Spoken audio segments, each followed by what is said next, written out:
Live from Washington, D.C., this is Balance of Power with Joe Mathieu and Kailey Leinz. President Trump says there's practically nothing left to target in Iran. Welcome to the Wednesday edition as the president leaves town in his latest pivot to affordability. Even as crude oil prices march higher today, I'm Joe Mathieu alongside Kailey Leinz in Washington. Kailey, crude is warming up once again, even with 400 million barrels rolling onto the market.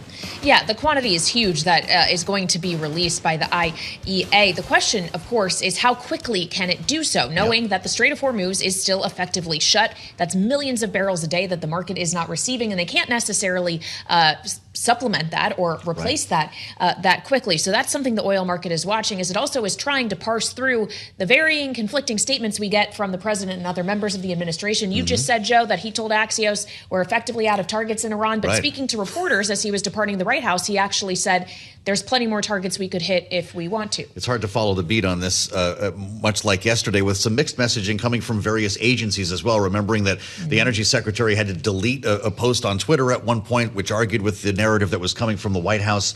It's not playing great in the markets. We've got crude oil futures, West Texas Intermediate and Brent both moving higher, even as the president just also told reporters in the driveway on his way out of town that we have eliminated nearly all of Iran's mining vessels, which would be good news when it comes to reopening the strait. Suggesting that the U.S. hasn't heard that there are mines in the strait that have been placed there by Iran. But as we know, this filters through to oil markets, and that's going to filter in potentially to costs here at home. So the president today is going to try to prove he can walk and chew gum at the same time. Yes, I am still pursuing these combat operations in Iran. Yes, it will have a short-term impact, at least, in prices at home. But he still is going to be touting affordability today in places like Kentucky, which you got into with one of Kentucky's senators. Yeah, we'll hear from Rand Paul after we get an update from Tyler Kendall, who's at the White House. The senator from Kentucky has really become the Republican face of the war powers debate in the Senate. He doesn't like anything that's going on here, and we'll talk to him about that straight ahead here on Balance of Power. First, though, as always, we got to get a check on the markets from oil to everything else beyond. Charlie Pellet has a look from New York. Hey, Charlie. Hi, thank you very much, Joe and Kailey. We are looking at an update here for the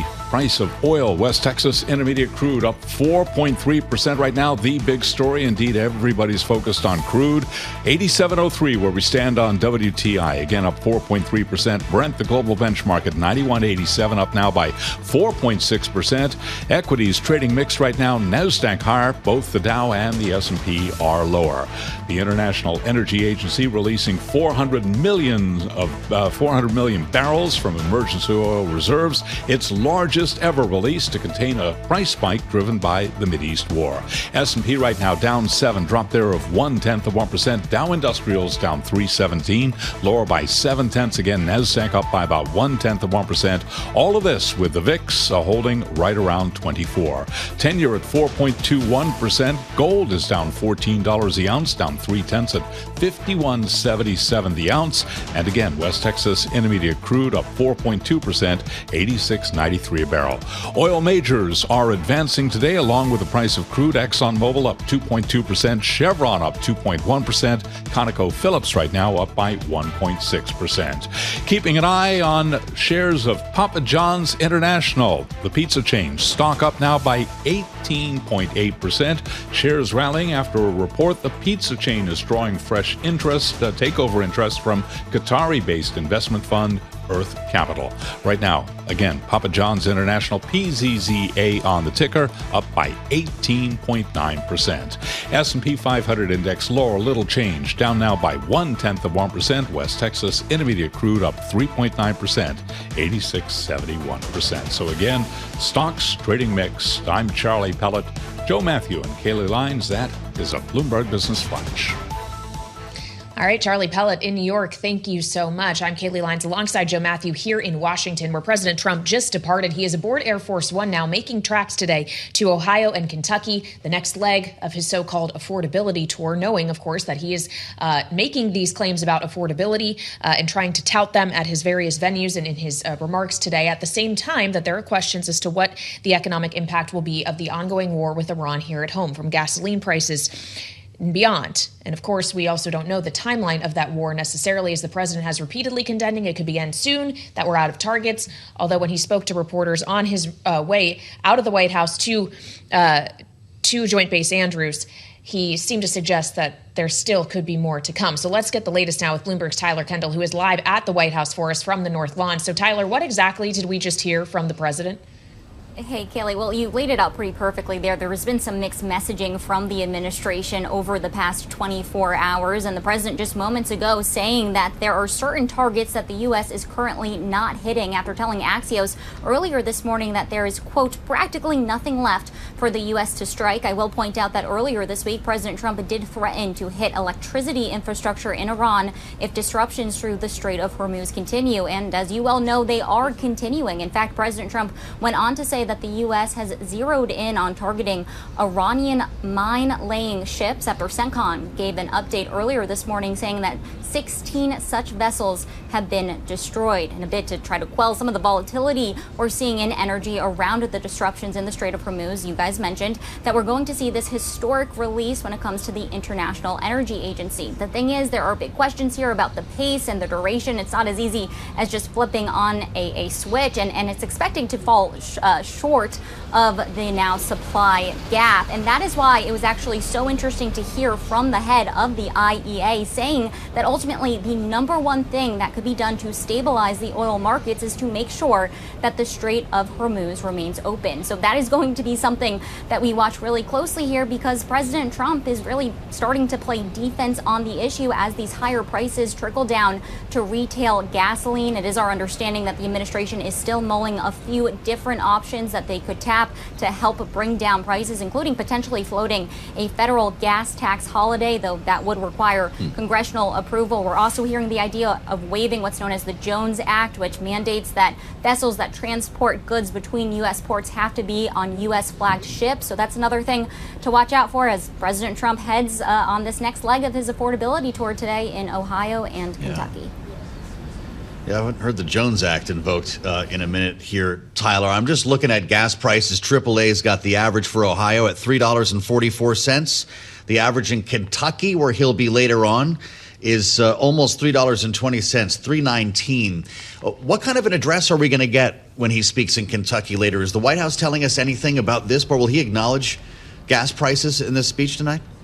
Well, we'll have to wait and see, because we know that the administration is going to try to push forward their economic agenda, as polling has been telling us that Americans are growing increasingly concerned, particularly when it comes to energy prices. We got this new Ipsos poll out earlier this week. I know Cliff Young comes on this program a decent amount, and his polling is finding that 67% of U.S. adults are concerned that gas prices are going to get higher as the year goes on. Now, we have gotten a preview for his Ohio event. That's expected to focus more on pharmaceutical pricing and President Trump's efforts to lower the cost of prescription drugs. We'll see what happens in Kentucky. That one may be a little bit more of a fiery speech. As you both know, he's going to Boone County, Kentucky. That's the 4th congressional district, represented by Thomas Massey, a persistent, perhaps thorn in the side of President Trump. I think it is more than fair to say, on a range of issues, including when it comes to Iran.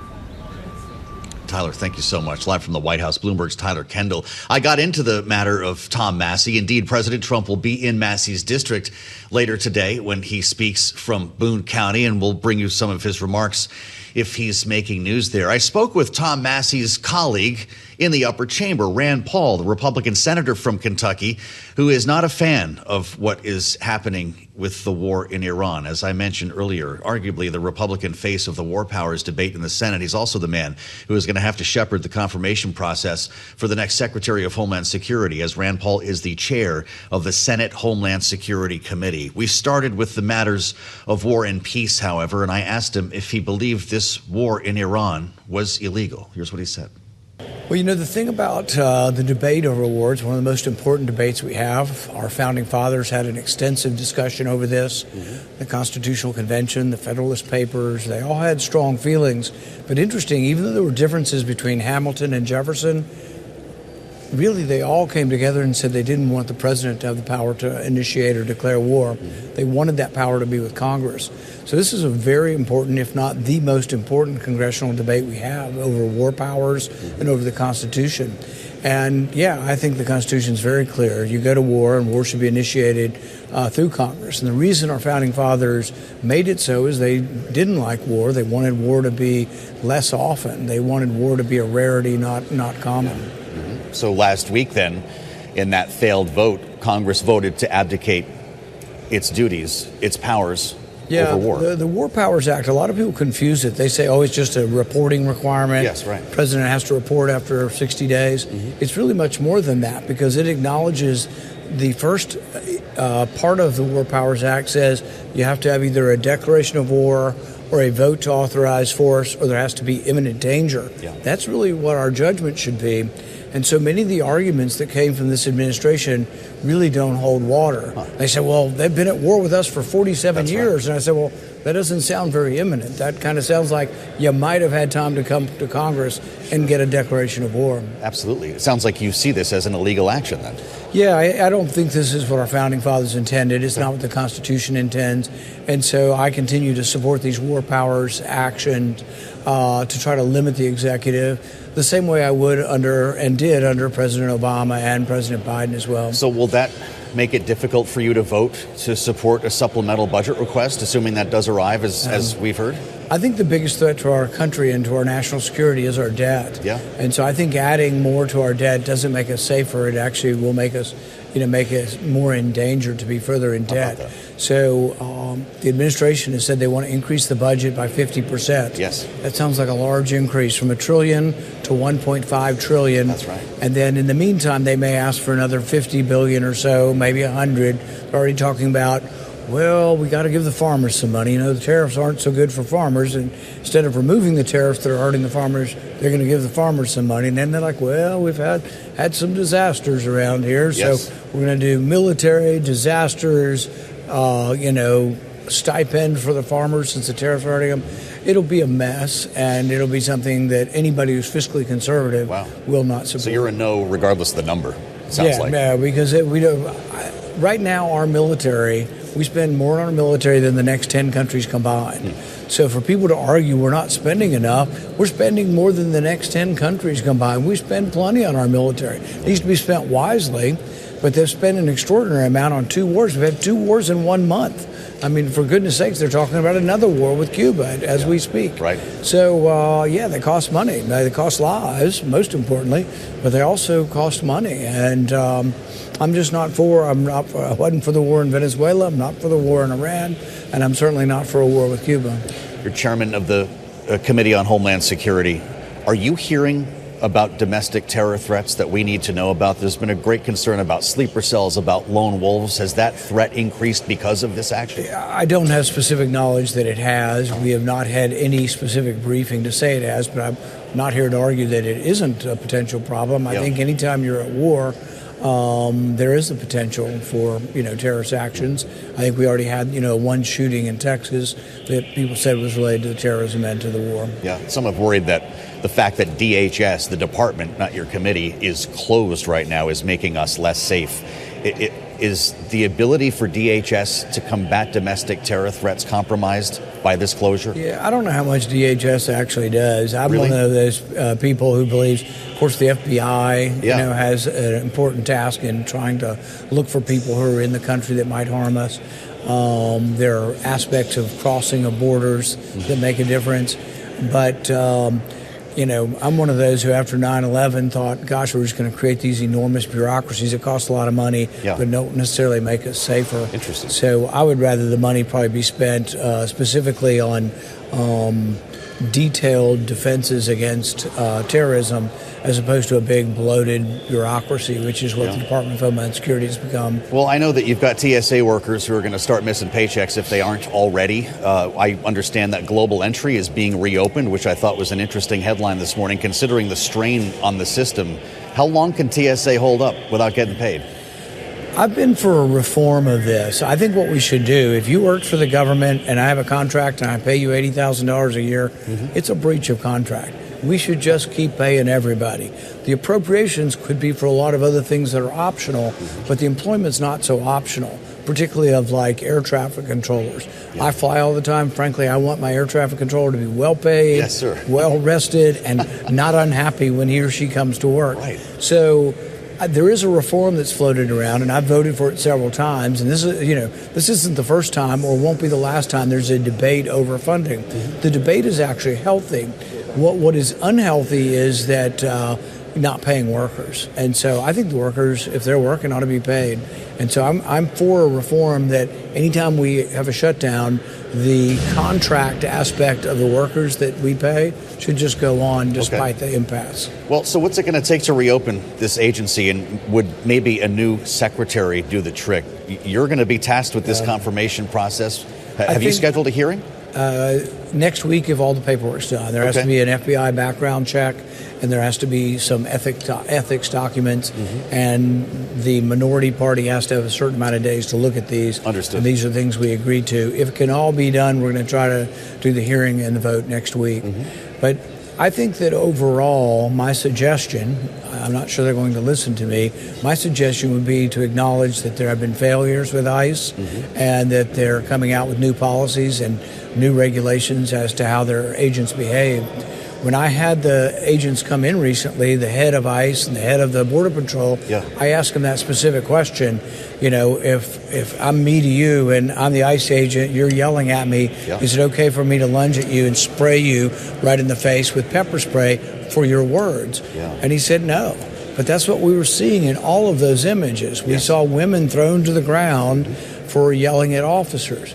Now, nobody likes to be yelled at, but that is part of America. People are going to yell at you, and as long as it's words, we shouldn't be reacting in a physical way. So I think ICE needs to announce that. They kind of, in our hearing, admitted that all the actions that we were seeing in these videos wasn't appropriate, but there was also a lot of denial going on, and I'm looking to see if it's going to be any different. And frankly, that would be my recommendation, announce. And Homan kind of did some of this. They removed people from the streets. They quit doing the confrontation. And they also said that agents that misbehave would be punished. None of that was happening before Tom Homan showed up and gave a little more professionalism to the things that were going on in Minnesota. But you really, since he showed up and removed them from the streets, you haven't seen a whole lot of of footage coming out of Minnesota. Demasking has been a line for most Republicans. Is it for you? I think that there might be a time when a mask might be appropriate if you're on the border and you're dealing, in the thick of battle with cartels. Maybe. Sure. If you're in an elevator in the courthouse in Chicago, I saw one image of mask agents going in.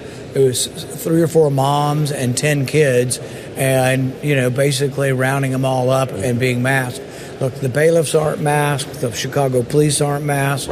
So I think in our cities, in areas where the other police officers are masked, there's no reason why one set of federal officials should be masked and another set shouldn't be. So I won't say it's an absolute that no masks, but I would say when you're participating where other law enforcement isn't, I don't think it's anonymity. I think leads to bad behavior. Interesting.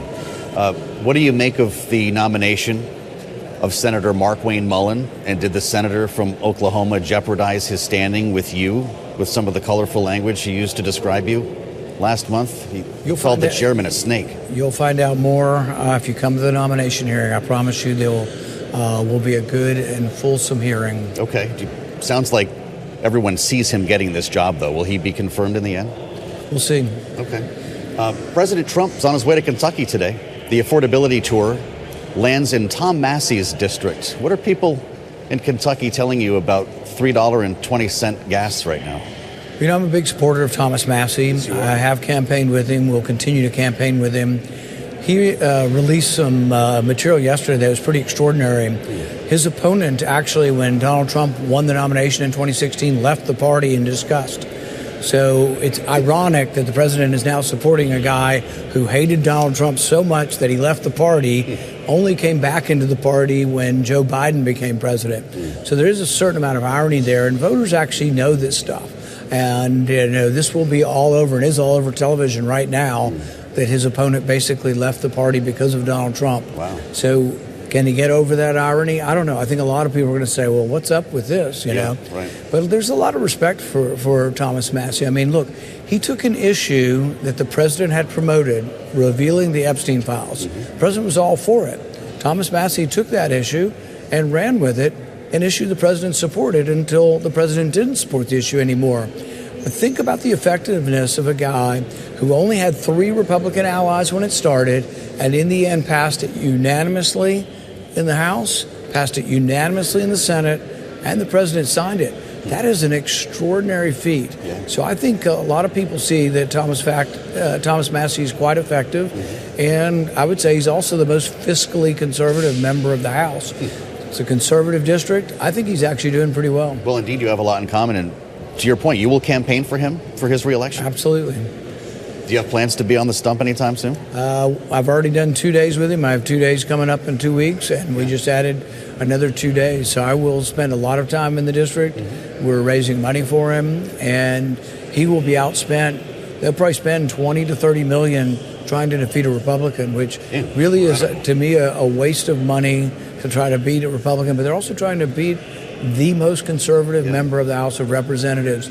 And the irony is that not lost on a lot of people. You think he keeps his job, it sounds like. I think he has a very good chance of winning. It won't be easy, but I think he has a very good chance of still winning. Senator Rand Paul talking with us earlier on Capitol Hill. We should note the president is on his way on Air Force One to first Ohio, then Kentucky, where he'll be speaking around 4:30 p.m. Eastern Time. Boone County, indeed the home of Tom Massie. Kailey, Leinz, the president on Truth Social. I predict Representative Thomas Massie will go down as the worst Republican congressman in the long and fabled history of the United States Congress.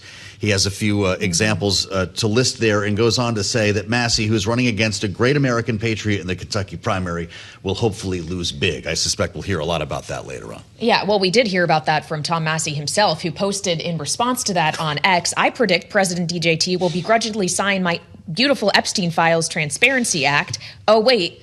That already happened. So clearly there's a bit of back and forth, as you allude to, Joe. Yeah. I would imagine we're going to get quite a bit of commentary from President Trump about Thomas Massie in particular, even though he's purportedly going to be in his district to talk about affordability, as he is also doing in Ohio. And I would imagine beyond that, too, the president is probably going to stray into the question of Iran, as he did when he was beginning his travels from the White House. A war that Rand Paul calls illegal. Yeah. This is going to be an interesting bit of conversation later on today. And we should note, by the way, having spent some time with Rand Paul, we're going to be joined by Democratic Senator Alyssa Slotkin on the late edition of Balance of Power. Yeah, it'll be interesting to see how much overlap there actually is between those two on this issue, knowing that Senator Paul is kind of a lone Republican voice in being more critical of the war and specifically pushing back on the idea that the military needs more funding for it as we grapple with the notion that a supplemental funding request could be coming. So there is a lot to get into. It was a great conversation we had. Well, we're glad to spend some time with the senator, a conversation you won't see or hear anywhere else today, but right here on Bloomberg TV and radio, where the president has just left us. He's on his way outside of the bubble to Ohio and Kentucky, but made a bit of news before he left, Kailey. Having spoken with Axios by phone this morning, the president, we alluded to this at the top of the hour, said we're practically out of targets in Iran. He had a very different approach when he talked to reporters in the driveway, suggesting that there's much more in store for the Iranians, who, of course, are making it clear that they're not interested right now in a ceasefire. The president said, by the way, we have eliminated nearly all of Iran's mining ships. There, I guess, could be a couple of left. They were inactive at the time. And he said, despite some reports indicating otherwise yesterday, Kailey, that no mining has begun. Iran has not begun mining the Strait of Hormuz. Well, and of course, that is a crucial question that needs to be answered, especially for the operators of these tankers, of these vessels that are considering transiting the strait and bringing oil or natural gas, whatever product, along with them. The president said when he spoke to reporters that companies should feel safe doing this, that U.S. oil companies should. But that kind of speaks to the idea that this isn't necessarily up to President Trump. It is up to private businesses to make these calculated decisions around risks, and they might not necessarily feel safe, especially when there's been a bit of dispute about whether U.S. naval escorts are happening for these vessels. The White House says no, despite what the Energy Secretary, Chris Wright, tweeted for a second yesterday. For a second. It was up and it was down, all within the confines of this hour, I believe, at this time yesterday. And in that video that he had posted and later removed, it was from an event that was held in Colorado, I guess, a couple of days ago. He said the United States is now buying into the insurance business. And that remains an offer by the president. We just haven't seen that enacted yet. Which all speaks to the costs of what's happening in the Middle East, which is something you spoke about with Senator Rand Paul as well, the idea that the White House may need to come and ask Congress for more money for this. So let's get into all of this now with our political panel. Bloomberg Politics contributors Rick Davis and Jeanne Zaino are with us. Rick, of course, Republican strategist, Stonecourt Capital partner. Jeanne, our Democratic analyst and democracy visiting fellow at the Harvard Kennedy School Kendall's Ash Center. Welcome to you both.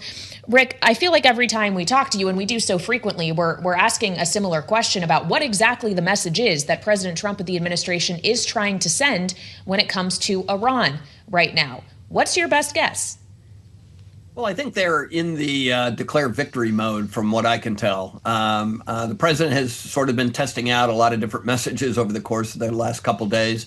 What we heard as he was boarding a flight earlier today is that, he's gone through the list. We've destroyed their Air Force. We've destroyed their ground radar. We've destroyed their missile systems. We've destroyed their leadership.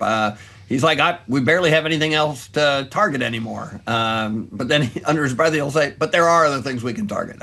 So at the end of the day, I think what you see is like a materialization of the administration sort of talking themselves into job done. We did exactly what we said we were going to do, and we've disrupted Iran's ability to spread terror throughout the region and at home. And I wouldn't be surprised that we see a lot of this winding down over the course of the next week. In fact, I would be shocked if the pace continues as brisk as it is. And we've seen really significant bombing attacks by both Israel and the United States over the last couple of days.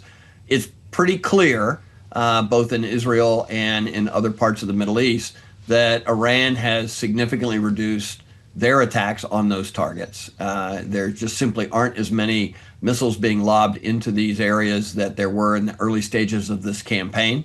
And that may indicate a level of weakness in the ability for Iran to counterattack. So lots to see happening over the course of the weekend. But I can imagine coming out of next weekend, this weekend, we see an administration in full victory mode.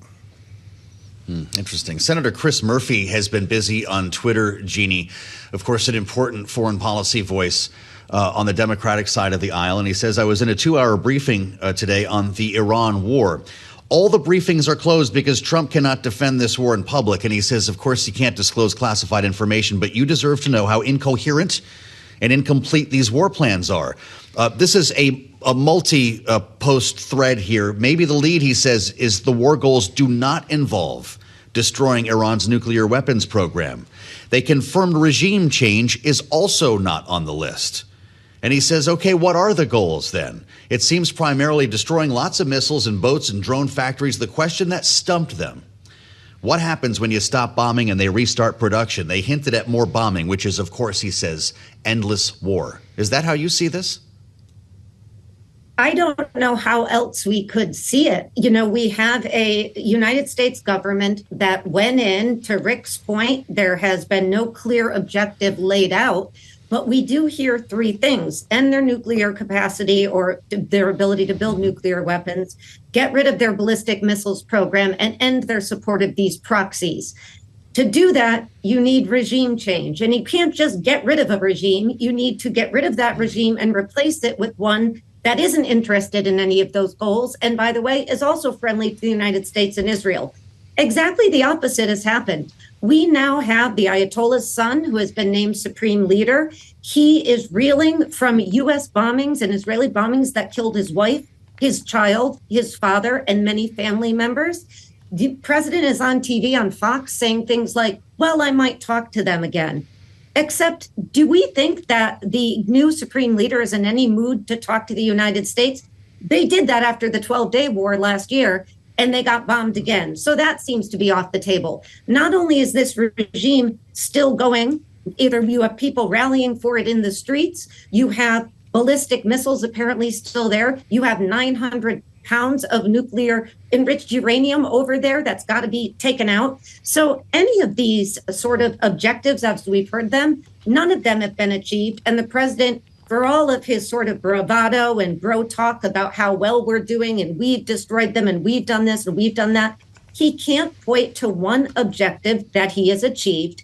And he can't even convince ardent supporters like Joe Rogan that any of this makes any sense, or we should be putting up with the pain at the gas pump and the loss of American lives because of what he decided to do. This is an enormous disaster for the president, hence his call with Vladimir Putin, who may be the only way and the only person who can negotiate potentially an end to this, that call he had yesterday.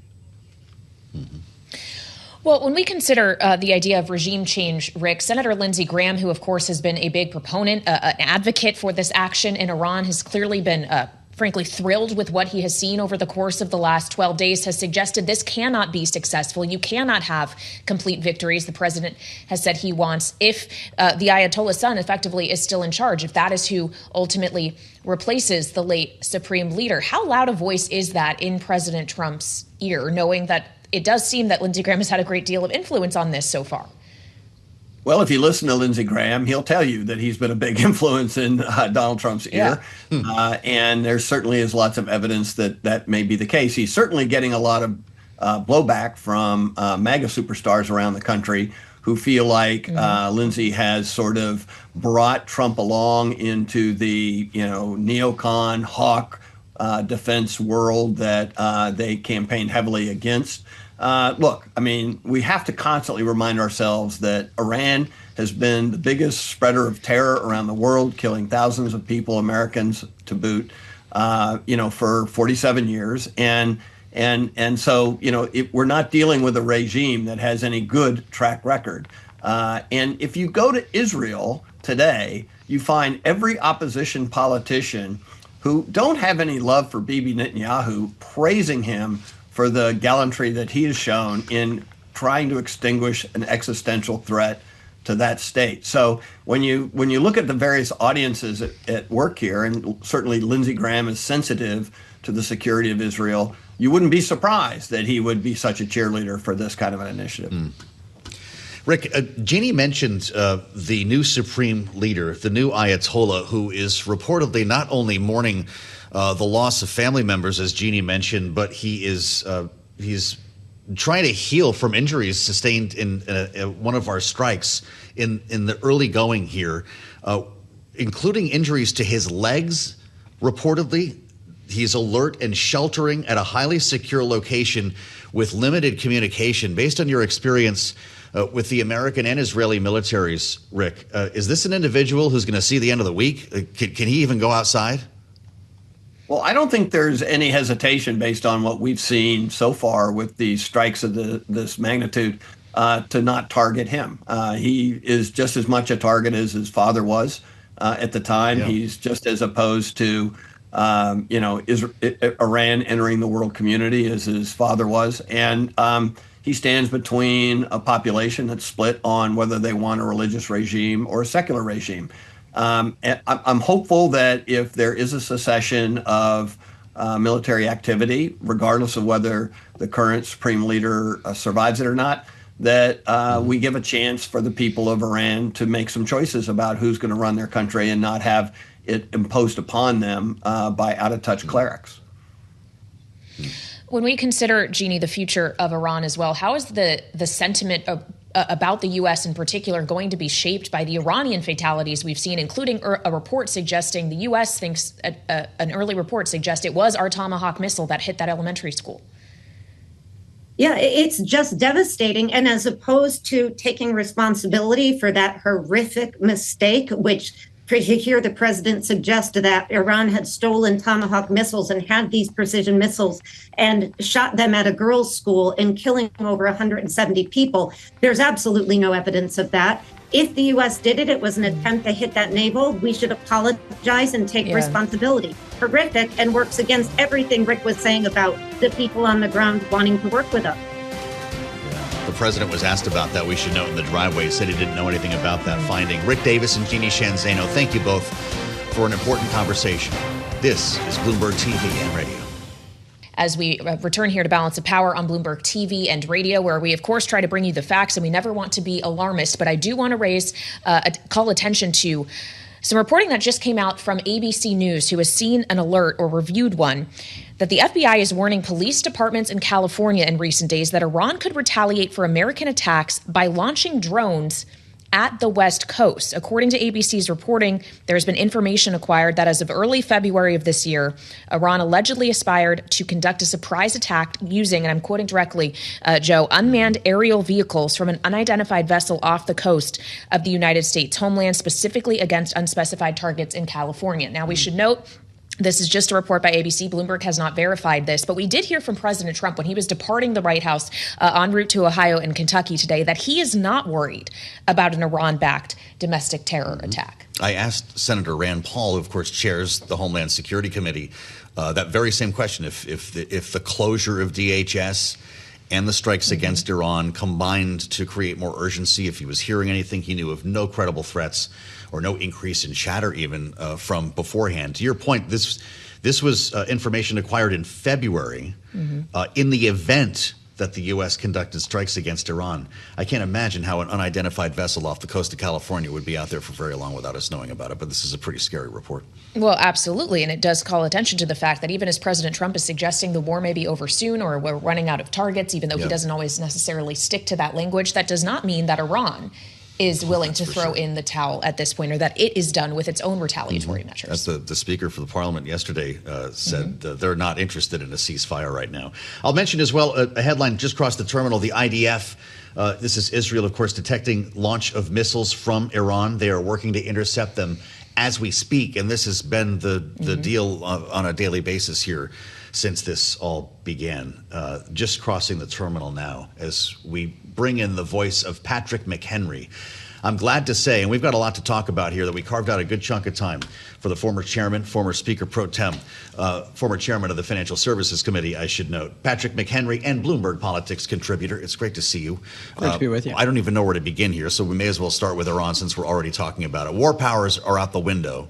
The president appears to have the green light from Congress. Will he get a blank check when he asks for a supplemental? That's the question for Congress. The war powers resolution process is one that is really mostly a partisan football. And this has happened from time to time over the last 50 years.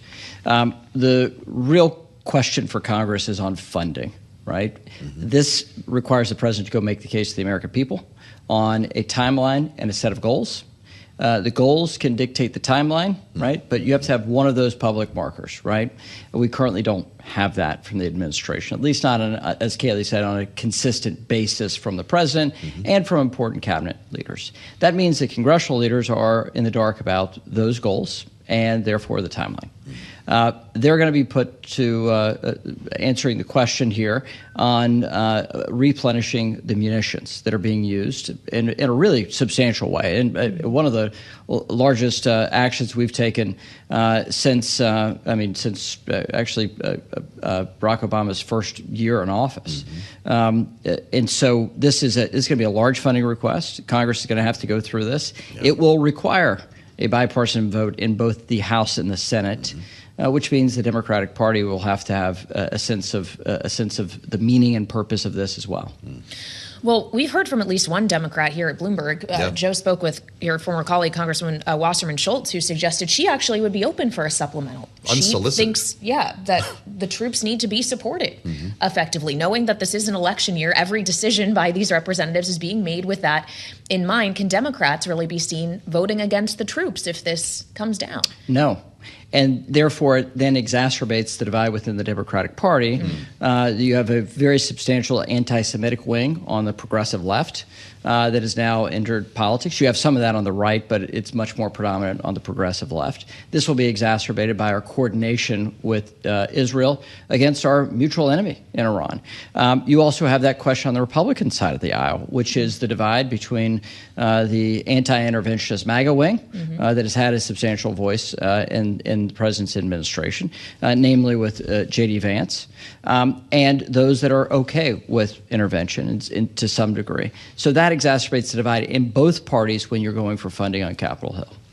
So with that said, it's likely to pass, it sounds like, with the help of some Democrats. Does that take the place of reconciliation? Because every time we bring this up, somebody's got an idea of what they want to attach to it. Sure. I think reconciliation is going to be a great talk for Republicans for the next 6 months. I don't see it as a real fire drill. I think this is it's going to be very difficult for the House to just pass normal pieces of legislation on party line votes, given how narrow the majority is in the U.S. House. The U.S. Senate, I think Republicans are much more united in the U.S. Senate than they are in the U.S. House. They actually have the same number of differential between their majorities, right? With Republicans with 53 seats in the Senate, and House Republicans with about a six vote margin currently. So it's a really tight thing to get legislation through the House. Wow.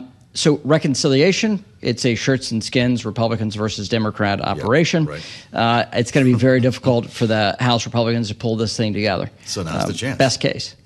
And it's currently not best case politically for Republicans right now. I want to ask you about what we were dealing with at this time yesterday, which was the tweet that was then deleted by the Energy Secretary, Chris Wright, that a U.S. Navy escort had happened and a tanker had gotten through the Strait of Hormuz for that reason. We saw movement in oil prices. And I'm asking you this as the former chair of the Financial Services Committee. Does that not smack of, even if inadvertent, market manipulation here? I just, when we know that there is so much vulnerability in financial markets right now to the developments around this conflict, does the administration not need to be much more careful? No, they need to be very careful. I mean, these tweets can have hundreds of billions of dollars worth of impact right now. Yeah. That would be one of them. It says two things, though. One is that everything hangs on the Straits of Hormuz right now, economically. Globally, our economy hangs off this narrow spit of water where you get the predominant source of energy for the world. Energy markets, the second piece is that these markets are not driven by fundamentals right now. They're driven by pure emotion. If we have some sense of certainty timeline, like President Trump gave us 2 days ago, there was a great calming of the market then. Yeah. And anything that upsets that, either for good or for bad, creates these wild swings right now. But over time, if we're talking about this in a month's time, the fundamentals will come to bear. And that is a really troublesome thing for affordability domestically, a troublesome thing for domestic politics in particular. But the tweet, it really shows two things, really. Well, everything at the moment that we're talking about on Capitol Hill is on ice because of the SAVE Act. The president says he won't sign anything. Save America Act. Save America. There are a couple of versions. Thank you for correcting me on that. Save America Act, he says, is the priority. That's beyond, I guess, DHS even confirming a new secretary. I don't know. But John Thune doesn't like this idea of the standing filibuster and doesn't think he has the votes anyway. Listen to the Senate Majority Leader talking about this just earlier. We don't have the votes either to proceed, get on a talking filibuster, nor to sustain one if we got on it. But that is just a function of math. And there isn't anything I can do about that. I mean, I understand the president's got a passion to see this issue addressed, as we all do. Does he understand that, though? Well, we've conveyed that to him, but we will continue to make that argument. And they are. The president was just asked about it as he was leaving the White House. He said, hey, John Thune's the leader. It's his job to get the votes. Does that mean Congress is shut indefinitely? Of course not. But the first thing I would say is John Thune is such a master, right? And how he responded. We understood what he said with his response without saying it. President Trump understood the subtle art of this. But I mentioned domestic politics at the end of this question about affordability and oil prices and everything else. The pressure point on Republicans right now is that we have a president that is underwater. My friends on Capitol Hill have this challenge. Going into a midterm election year, the president's numbers do not improve from January through Election Day. That's been the case for the last 50 years. And public opinion surveys, no matter how popular you are, unpopular you are in January, your numbers do not improve by Election Day of a midterm. So now we're in this case where that is a problem for Republicans. Donald Trump's underwater. The view of the American people on the state of our economy and their economics, which is much more important than the state of GDP growth or anything else, that is highly negative by the American people. Oil prices will exacerbate this, so we need other sets of things to point to. My friends in the Republican Party need other things for the American people to think about rather than their pocketbook, because they're not happy with their pocketbook. And the big fight here is on immigration, Donald Trump's secret sauce coming into the White House the first time and the second time has been on immigration and border security. He's trying to get the band back together. And that's what the SAVE Act is all about, to stoke what was a powerful tool that they lost because of ineptitude by DHS and how they handled things in Minneapolis and a few other states. They're trying to get that back together and get the political advantage on immigration back. And the SAVE Act and the fight on the SAVE Act is one mechanism to do that. A valiant fight that will not go much of anywhere in the U.S. Senate. Well, perhaps not, unless Senator John Cornyn Yeah. has his way. This guy was almost the John that was the Senate Majority Leader. He's out with an op-ed in the New York Post today, noting that, yes, historically he has always supported the filibuster and that 60-vote threshold. He says leaders must take stock and adapt when the reality on the ground changes. He says, after careful consideration, I will support whatever changes to Senate rules that may prove necessary for us to get the Save America Act passed. Is that just a lot of words for saying President Trump, please endorse me in my re-election campaign? You've summarized it. That would be, put that into any AI, and you're going to get out the key here. Politics are a fickle thing, but let's just step back. So much Widen for the aperture institutionalists. a bit. Yeah. So Republicans, there's this talk among many Senate Republicans, they want to end the filibuster for voting access. Mm-hmm. What did Democrats want to do at the beginning of the Biden administration? Yeah. That's Their the point first piece of Cornyn's legislation making. was to rewrite state election laws and federalize them. Now, and by the way, undo the filibuster in order for that one narrow thing. And now Republicans are talking about the same thing. Long term, that does end the filibuster when both parties are trying to rip it apart for their own domestic politics, their own political case, and what they view as their ability to win the next election. I think this really shows that these rules in the Senate are tenuous at best. Wow. So a lot of efforts are running into the wall here. And next week, It's an we're going to election find year. out. It's an election year. Yeah, This is I what guess happens that's in an right. election year. So what happens to the Department of Homeland Security? There's a new secretary at hand. Rand Paul just made pretty clear he's going to have maybe a bumpy confirmation hearing at least, but everyone sees him getting confirmed. Does that grease the skids on reopening the agency? It does, and it enables Democrats to get enough space and time so that they can actually have a sensible vote and come to a sensible outcome. I think Markwayne Mullin is a great choice by President Trump for a couple of reasons. One, he does meet Trump's objectives for Department of Homeland Security and immigration generally. Yep. Number one. Number two, he has good relationships on both sides of the aisle in the Senate and the U.S. House. He showed that as a friend of mine in the U.S. House, that he could talk to anyone, no matter the party, no matter the disagreements. And he is, in that way, a moderating voice for really what has been a politically perilous and fraught debate on immigration. Yeah. I think that will enable Democrat officials to actually do something rational, fund the department, especially if there's any risk, like we're hearing with this report on California. All right, Mr. Chairman.